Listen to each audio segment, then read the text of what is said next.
is the mysterious traveler, inviting you to join me on another journey into the realm of the strange and the terrifying. I hope you enjoy the trip, and it will thrill you a little and chill you a little.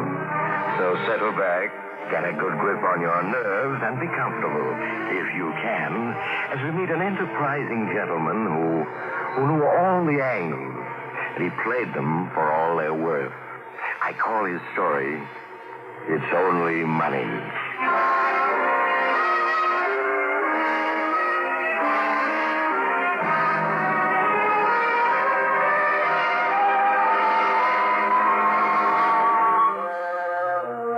My friend Charlie Ruffing is a highly educated man. He has a degree from the School of Experience, and he's done postgraduate work at Larceny College to win an advanced degree as expert chiseler and all-around confidence man. If there's a way of making easy money he hasn't tried, it's not worth trying. That's right, but I'm reforming. Beginning now, I'm never going to touch another dishonest dollar. You think I don't mean it? Just listen to my story and see. Let's go back a few months. I was doing all right cleaning up on the ponies. I'd worked out a brand new system, see? I owned 8 different race horses under 8 different names. I had a different trainer and jockey for each horse. I gave all my instructions by phone, and nobody knew I had any connection with any of the horses. Well, every once in a while, it worked out so that only my horses were running in a certain race. And then I decided which one I wanted to win, gave all my different trainers their instructions by phone to make sure the right horse won, then went out and placed my bet. Well, naturally, I could only work it for a while, but I planned to make one big cleanup and quit. My partner was Figures Freddy, a big numbskull who couldn't read or write, but could add up figures in his head like an adding machine. Well, we were sitting in my apartment listening to the racing results. Coming into the stretch now, I had a girl in the lead by a neck. Steps on the second barrel line, second cousin coming up fast from the outside. Shut it off, Figures. We haven't any dough up on this race. Okay, Charlie, if you say so. Steps on, takes the lead. What's our bankroll now, Figures? Let me think. $25,920.48. Is that all? Yeah. Well, I thought we had $50,000 in the kick. Well, expenses have been heavy. Gee, what it costs to feed 8 horses, not to mention entry fees. Why, hay alone sets you back. Spare me the details. Yeah, sure, Charlie. Figures I'm getting uneasy. Somebody's going to tumble to our setup soon. That's what I've been telling you. We'll shoot the works. One big killing and quit. What's our next setup? Tomorrow, the 5th at Sandy Park. 5 horses running, all out. Yeah, I remember. We got Surprise in it, huh? Yeah. Saving him for the right spot. What odds do you think he'll bring? Ooh, 15-1, easy. And the bankroll goes on Surprise tomorrow. Yeah, but who'll take such a big bet? Odds on Harry and his syndicate can handle it. We played him careful, won only a little. Now we can nick him good. Harry is a real tough cookie. If you welch on him or he catches you being crooked, he just as soon drop you off the top of a building as not. He won't catch us. We'll clean up good and clear out. Fast.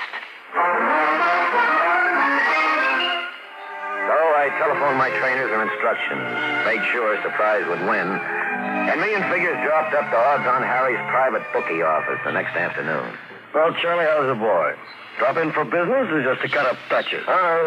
Little business, Harry. Thought I might make a bet or two. Just pass the time. Got your eye on anything special? Well, Figures here has been doing some handicapping for me. Thinks the 5th at Sandy Downs looks good. The 5th. Well, let's see who's in it. Summer Rose, second cousin, April Morn, Firecracker, and Surprise. Firecracker's the favorite. I can give you 2-1 on him. Oh, now, Harry, you know me. I always like a long shot. I was thinking of Surprise. Surprise? Yeah. You're kidding. No, Harry Surprise ain't a bad horse. He just had hard luck. He's due. So's my rent. All right. Here's my chance to win my dough back. I was going to set a $1,000 top on you, Charlie, but if you want to bet on surprise, there's no limit. Now, Harry, you tempt me. Might go the whole works. Anything up to $50,000, Charlie, and no more the better. Well, I've only got 25 G's in cash. I might go for 50 if you'd take my check for the difference. Why not? 50,000 on surprise in the first. But I can't give you any track odds. 10-1 is the best I can give you. Yeah, well, it's only money. I'll take it. Gee, that'll mean a $500,000 payoff. If he wins, figures. If he wins. Oh, sure. If. Surprise hasn't got a chance. Still, I'd better lay off part of that bet. Excuse me while I get on the phone and arrange it. Harry went off to make arrangements to place part of the bet, and Figures and I just looked at each other and sat tight. $500,000. This was it. This was the big jackpot I've been working toward all my life. The more I thought about it, the better I felt. And when the race started, I felt even better yet. Surprise started in front, and he stayed there, all according to my orders. They're rounding the final turn. It's still Surprise, April Morn, Summer Rose, Second Cousin, and Firecracker in that order. Surprise is 2 lengths in front and pulling away, which is a real surprise because he hasn't won a race all season. Now they're in the stretch and Surprise. Wait a minute. Surprise is in trouble. His right rein broke. The jockey can't control him. Surprise is pulling wide. He's angling across the track in front of April Morn. That may get him disqualified even if he does win.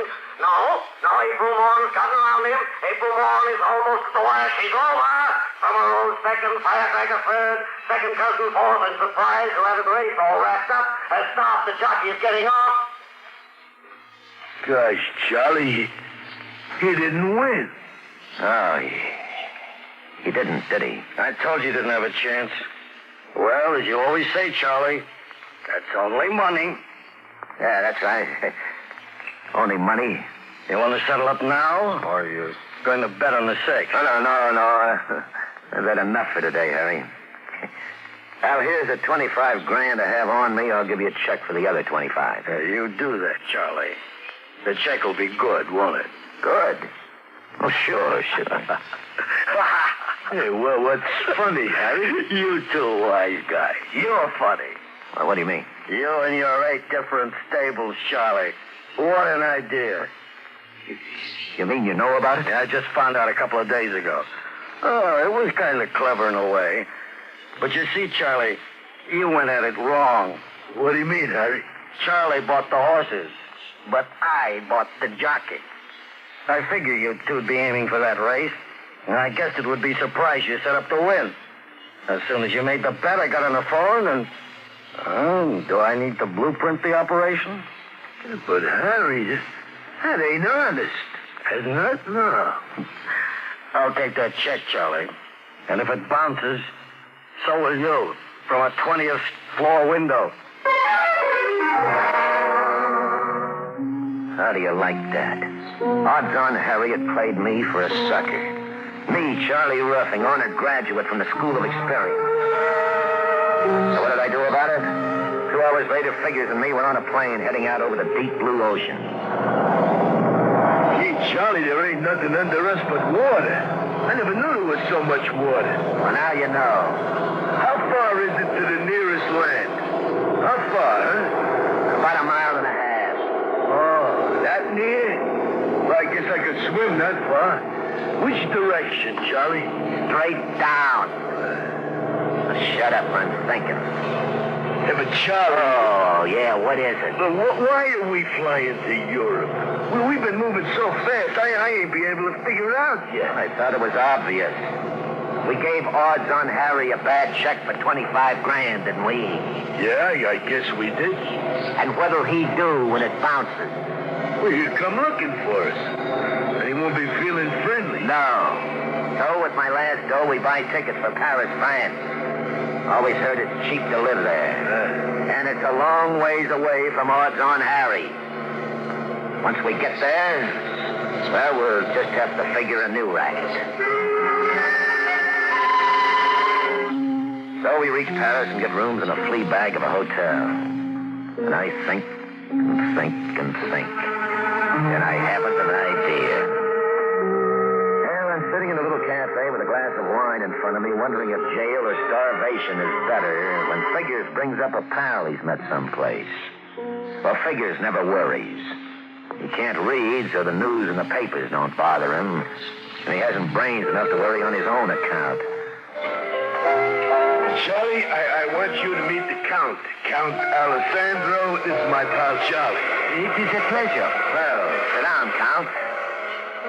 Are you French? Well, I'm part French, part Swiss, part Belgian, part Italian. Well, a man of parts, huh?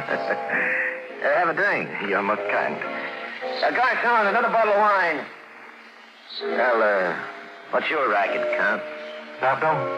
What's your game? How do you make a living? Well, he's an inventor, Charlie. Oh, an inventor, huh? Any money in it? Hélas, no. Oh, here's your wine. So, have a drink. What do you invent, Count? You want to know what, Charlie?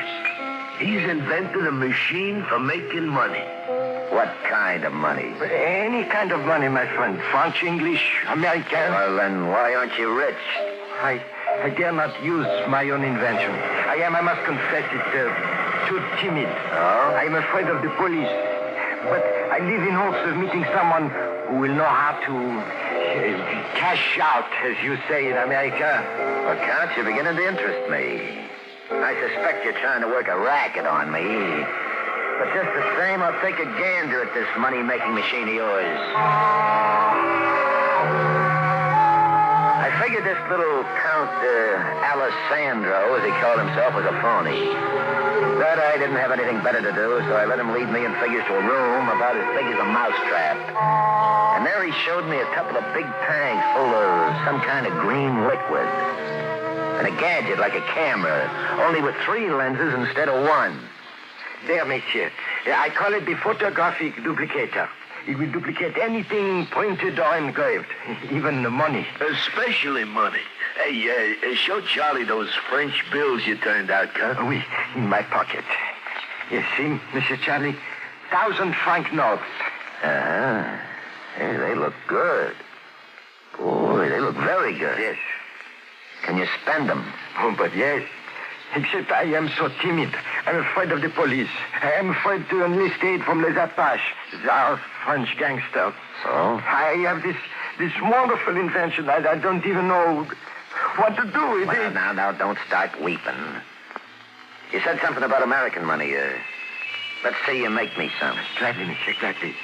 But I need an American bill to start. I knew there was a catch in it, the old money switch. Come on, Figures, let's get out of here. Now, wait a second, Charlie. The Count is on the level.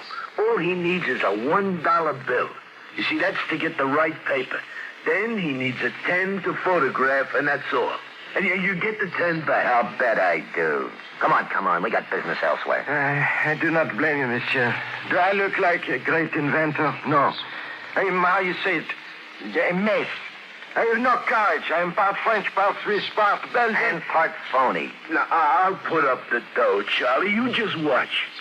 Okay, Count. Now, here's a 1 and a 10. Do your stuff. So I watched. Figures gave Count Alessandro a $1 bill. The Count dipped it in the tank, sloshed it around a bit, and it came out snow white.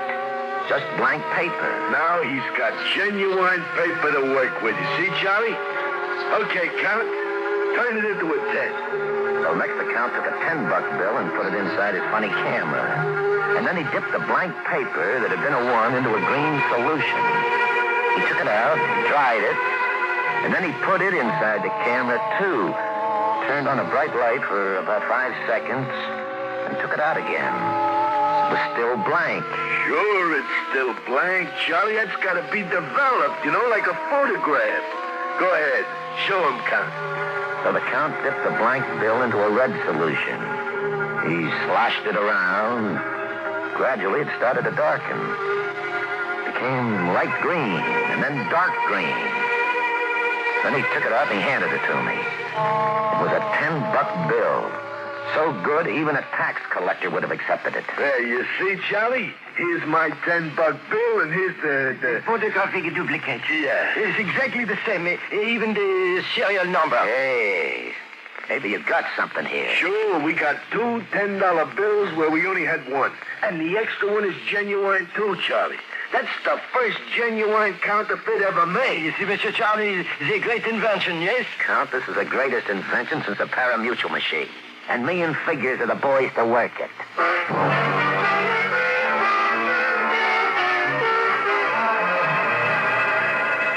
Charlie, I've been figuring. Yeah? Anything bigger than 100 is hard to pass. Anything smaller takes too long to add up the big dough. That's right. So we should concentrate on hundreds. Now, $1 million is a nice round figure. I'll say. So round, so firm, so fully packed. Yeah, well, it takes 10,000 hundreds to make $1 million. Now, to get the right paper for 10,000 bills, we got to start with 10,000 singles. Mm-hmm. The count bleaches them white. Huh? He photographs hundreds on the paper, and we got $1 million in genuine counterfeit dough. Oh, keep talking. I love to hear big figures like that. Yeah, but where are we going to get the 10,000 singles? Well, why not start smaller? Say a couple of grand at a time. Oh, now, Charlie, I ain't so bright. I don't know how to read, but I do know some things. And one is the Count is a scared pigeon. He's the nervous kind, you see? Mm. And we got to pull one big deal, and we got to pull it fast. Yeah, you're right. Okay, we'll get busy tomorrow. When there's a deal to be pulled, I work fast. The next day, I took my last $200 to American Express and got singles for them. And then me and Figures called on Count Alessandro again. My pal Charlie is ready to work with you, Count. How fast can you turn out the dough? But, monsieur, I am not positive I wish to continue this affair. During the night, I began thinking about if we are caught, prison is not a nice place. No, we won't be caught. All you have to do is bleach $1 bills and turn them into hundreds. Yes, but... I have 200 singles here. First, we'll turn them all into tens, like we did last night. That'll give us $2,000. We'll exchange that for singles, 2,000 of them, and we're off to the races. All right, come on, start the machinery, Count. Let's get going. We'll dedicate the Charlie Ruffing Private Mint.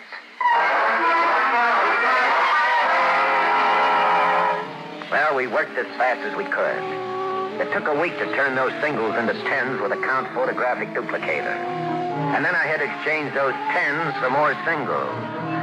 Well, that was trickier. A sudden flood of American money in Paris might make somebody suspicious. So Figures and I went about it real carefully. We just about finished before an eagle-eyed cashier at American Express thought he recognized me. I ducked out before he could be sure, but I knew the situation was serious.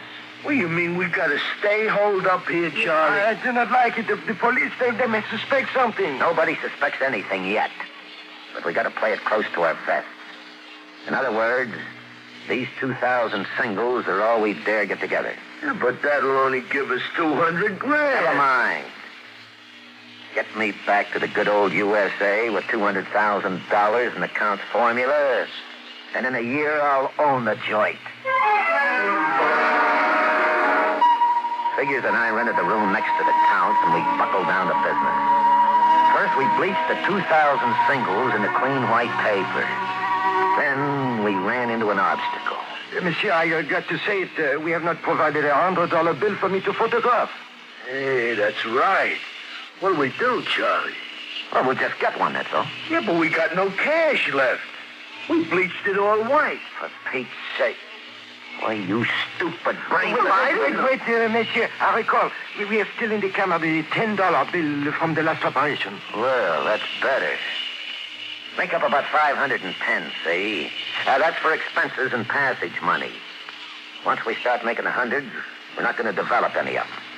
They're going to the States with us as clean white paper, photographic paper, see? Yes. All right, that way we don't run any risks. And anybody who searches our baggage only finds blank paper. We'll dip the stuff in the Count solution back in New York when we're safe. Oh, sure. That's smart, Charlie. All right, now you two get busy. When you got the tens made, go buy a $100 bill someplace. Don't go to a bank. Maybe being alerted or something. Look, there must be a money-changing joint handy. Oui, monsieur. I know one. He's very unscrupulous, but he never asks questions. Well, then go to him. Figures you go along. See the count doesn't get gypped. Yeah. All right, now get going and let me get a little shut-eye, will you? I'm just dead on my feet.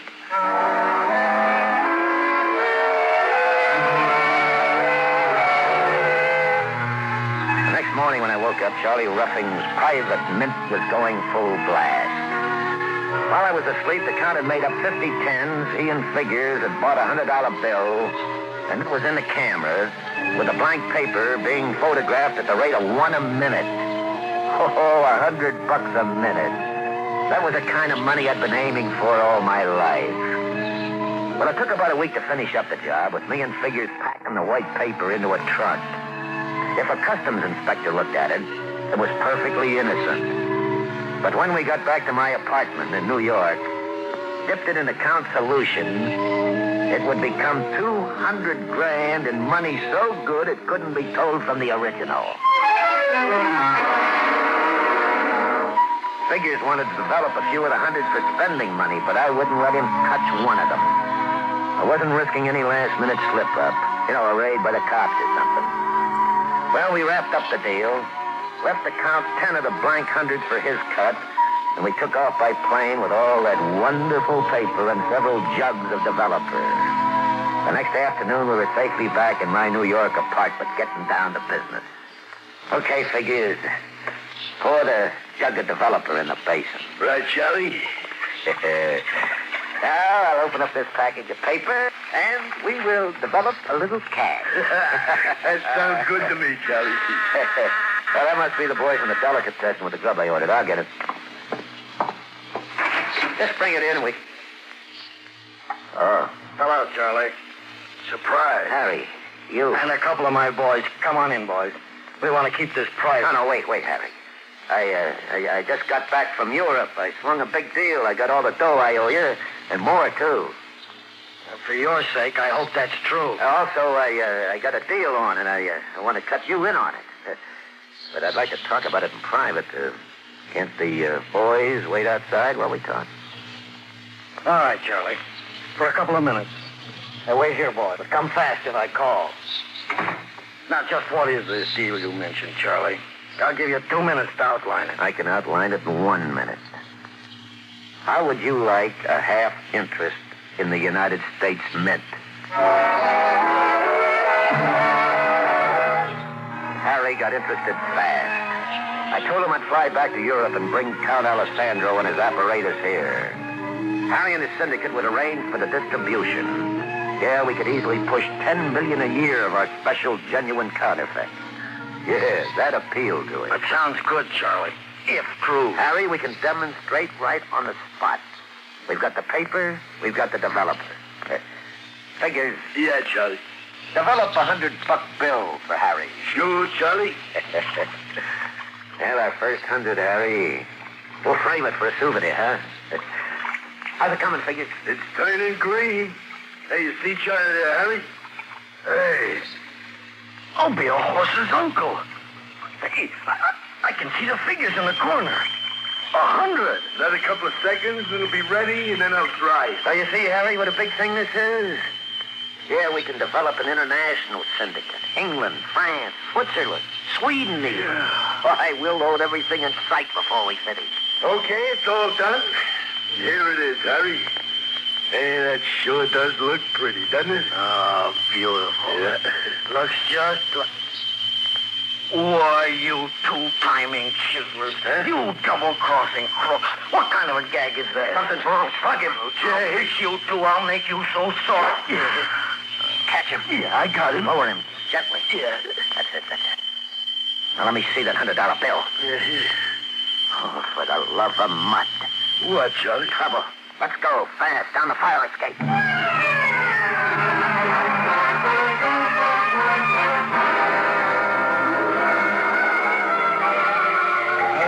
Gee, it's sure nice here in Mexico City, huh? Yeah, but Charlie, why are we here? What's wrong? You ain't said a word to me since we busted down that fire escape. Yeah, I was afraid I'd brain you. Look, Figures. Look at this $100 bill. Read what it says. Yeah, well, I can't read, Charlie. You know that. I can read the numbers, though. 100, there's nothing wrong there. Yeah. But the writing says, Bank of Richmond, $100, Confederate States of America. Yeah, I thought it's the United. It is the United States, but the Confederate States existed only during the war between the states. Oh. Crooked money changer in Paris pawned it off on you in a cart. Because neither of you could read English, it's an old Confederate bill. We just counterfeited $200,000 in worthless Confederate money. So here I am, stuck in Mexico City. But I got a big deal on, see? I just bought an old map showing where $2 million in Aztec treasures hidden. And if you want to go in with me and you got $10,000 for expenses, it's a deal. We'll clean up yet. And you don't have to worry about me cheating you out of your share.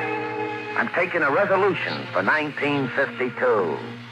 Charlie Ruffing isn't taking any more dishonest money. Confederate money, that is.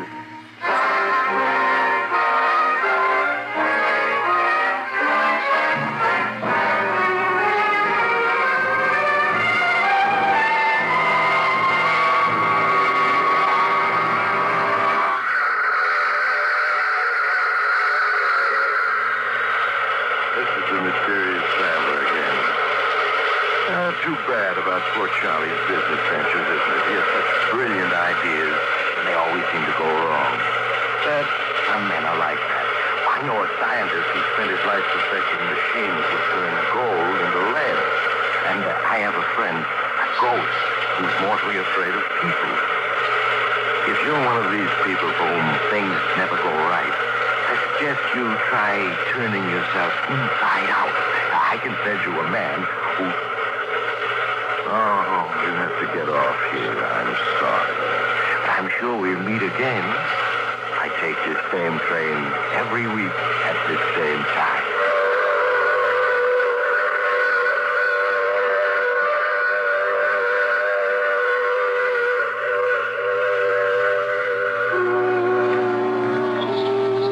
You have just heard The Mysterious Traveler. Now you can follow other tense and suspenseful adventures of The Mysterious Traveler in the current issue of The Mysterious Traveler magazine, now available. In our cast were Chuck Webster, William Zuckert, and Albert Oppenheimer, with Maurice Tarpon starred in the title role. Original music under the direction of Emerson Buckley, composed by Richard DuPage. Bill Tonkin speaking. This program came to you from New York.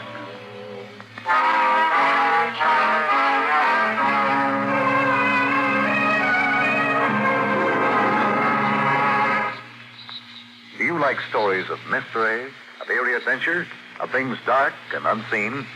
Stay tuned to Mutual every weekday evening and join the I Love a Mystery listeners. You're sure to love I Love a Mystery.